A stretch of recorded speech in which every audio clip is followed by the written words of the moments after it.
Hello, and welcome back to Reading Rural, y'all. I'm Dr. Shay Parton, and this is the second video in our four-part series on Courtney Summers' Sadie. In it, I'll be talking more about the representations of place in Sadie, sort of treating it like a mini literary analysis of how place functions in the text. While a majority of the action and attention of the text is focused on Sadie's rural town of Cold Creek, Colorado, during her journey to find Maddie's killer, Sadie does travel through other towns, both rural and suburban. Her movement and podcast host Wes McCrae's dedication to following her create really interesting opportunities for readers to think about and critically question dominant narratives or stereotypes associated with these types of places. So, to that end, there are two really important juxtapositions in this text related to place. One is Sadie versus Wes McCrae's perspectives, because Sadie is from a rural place and Wes McCrae is from a city place, an urban place. So their rural versus city perspectives lend a really interesting contrast to the novel. And then the other is the positioning of Sadie's rural town of Cold Creek versus Montgomery, an affluent suburb that she travels to in her search for Maddie's killer.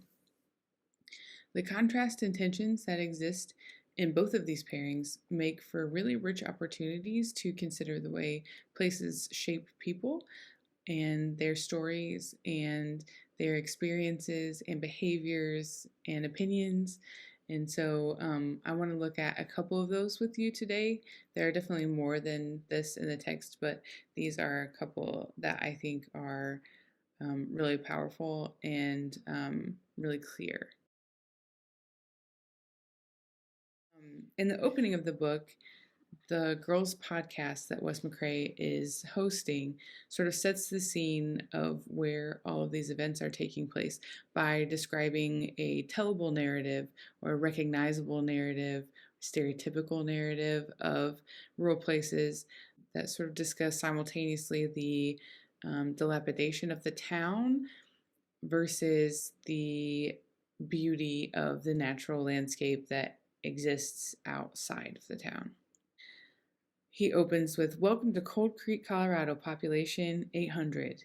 When I was reading this, I was like, 800? That's like the population of my town. Do a Google image search and you'll see its main street, the barely beating heart of a tiny world, and find every other building vacant or boarded up." So, sort of this recognizable narrative of rural places as dying. Beyond its main street, Cold Creek arteries out into worn and chipped monopoly houses that no longer have a place upon the board. From there lies a rural sort of wilderness. The highway out is interrupted by veins of dirt roads leading to nowhere as often as they lead to pockets of dilapidated houses or trailer parks in even worse shape. So again, sort of recognizing this decline of civilization. The buildings are falling apart and falling down. There are dirt roads rather than paved roads and infrastructure. In the summertime, a food bus comes with free lunches for the kids until school resumes, where they are guaranteed at least 2 subsidized meals a day. So here, really importantly, layering place with class and offering an opportunity to think about what that means and why that is the way that it is.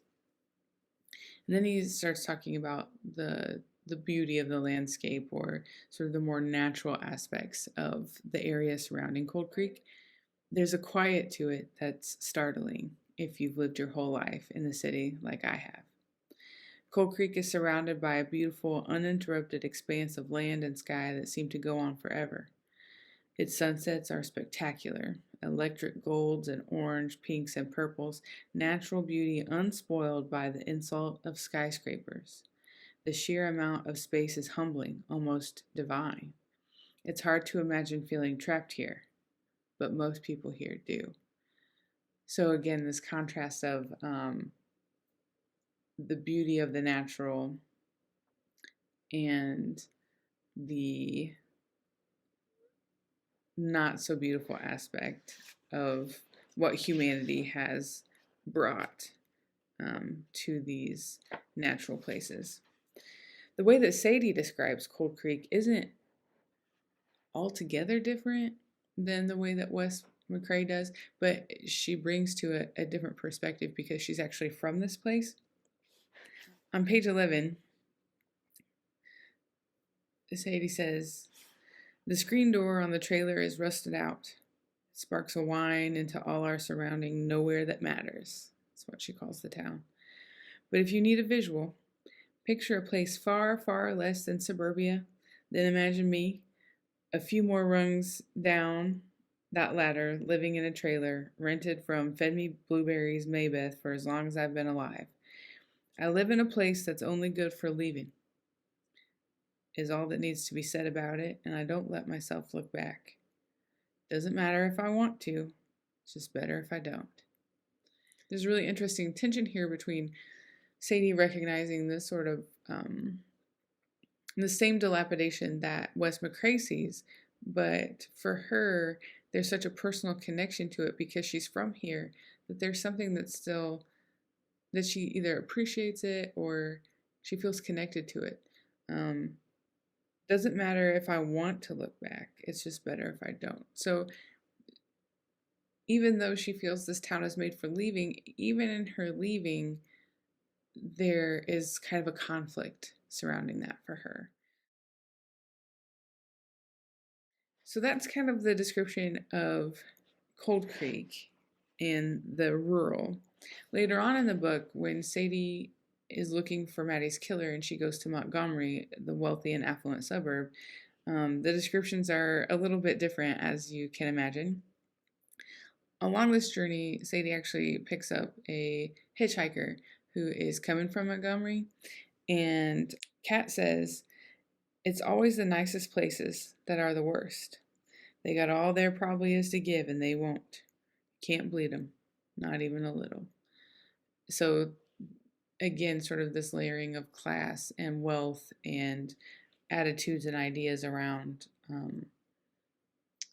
giving of that wealth and sort of spreading the love via those riches. When Wes McCrae follows Sadie to Montgomery, he describes it this way: "Montgomery is a postcard town. Actually, it's a city, but that's what Danny likes to call a particular kind of place. You know, the kinds that make you wish you were there. Remember when I said Cold Creek wasn't the dream America aspired to? Well, Montgomery is. It's a beautiful, picturesque college town with a thriving economy, driven in large part by its student population and the wealthy baby boomers who want to live out their retirement, basking in the glow of the young." So compared to Cold Creek, Montgomery looks like the epitome of the American dream. But even in his description, Wes McCrae recognizes that there's a darker side to it, a side that's not so perfect.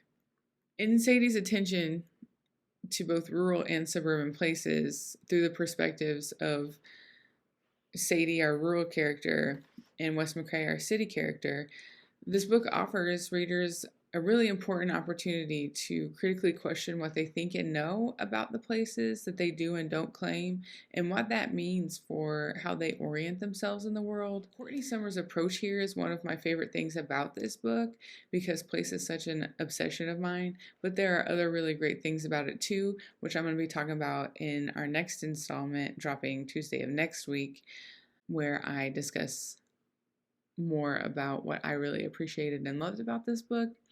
Until then, thanks for coming by today. And if you're interested in more resources for reading and teaching rural YA, please check out my website, literacyinplace.com. There is a link to that in the description and in the site channel description. It's good to see you. Thanks for stopping by. Y'all come on back now, would you?